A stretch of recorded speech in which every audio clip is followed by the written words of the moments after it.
ସମ୍ବଲପୁରରୁ କୋରାପୁଟ ଗସ୍ତରେ ଜିଲ୍ଲା ପରିଷଦ ଦଳ।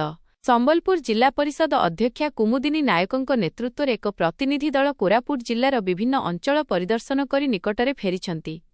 ଏହି ଦୁଇଦିନିଆ ଶିକ୍ଷାମୂଳକ ଗସ୍ତର ମୁଖ୍ୟ ଉଦ୍ଦେଶ୍ୟ ଥିଲା ବିଭିନ୍ନ ପରିଚାଳନା ପ୍ରଣାଳୀ ଓ ବିକାଶମୂଳକ କାର୍ଯ୍ୟର ସମୀକ୍ଷା କରିବା। ଗସ୍ତର ମୁଖ୍ୟ ଆକର୍ଷଣ ସ୍ଥାନ ନନ୍ଦପୁର ବ୍ଲକ ସମେତ କୋରାପୁଟର ପ୍ରମୁଖ ପର୍ଯ୍ୟଟନ ସ୍ଥଳୀ। ଦର୍ଶନୀୟ ସ୍ଥାନ ଡୁଡୁମା, କେଚଲା, ତଳମାଳି, ଦେଓମାଳି, ସାବର ଶ୍ରୀକ୍ଷେତ୍ର ଏବଂ ନନ୍ଦପୁରର ରାଣୀ ଡୁଡୁମା ଜଳପ୍ରପାତ।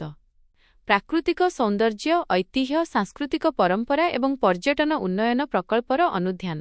ଉପସ୍ଥିତ ଅଧିକାରୀ ଏହି ଗସ୍ତ ସମୟରେ ଅଧ୍ୟକ୍ଷାଙ୍କ ସହ ଜିଲ୍ଲା ପେସା କୋର୍ଡିନେଟର ପ୍ରଶାନ୍ତ କୁମାର ପଟ୍ଟନାୟକ, ମୋହନ କୁଲାମ୍ପେଦା ଏବଂ ବିଭିନ୍ନ ପଞ୍ଚାୟତର ଜିଏସ୍ଏମ୍ ହେମଲତା ଖରା, ତୁଳା ସୁବୁଧି, ମାଧବ ଗୁଣ୍ଠା ପ୍ରମୁଖ ସାମିଲ ଥିଲେ। ଅଧ୍ୟକ୍ଷାଙ୍କ ମତ, ନୂତନ ପରିବେଶ, ପ୍ରଯୁକ୍ତି ଏବଂ କାର୍ଯ୍ୟପ୍ରଣାଳୀ ସମ୍ପର୍କରେ ସୂଚନା ସଂଗ୍ରହ କରିବା ହିଁ ଏହି ଶିକ୍ଷାମୂଳକ ଯାତ୍ରାର ମୂଳ ଲକ୍ଷ୍ୟ ଥିଲା।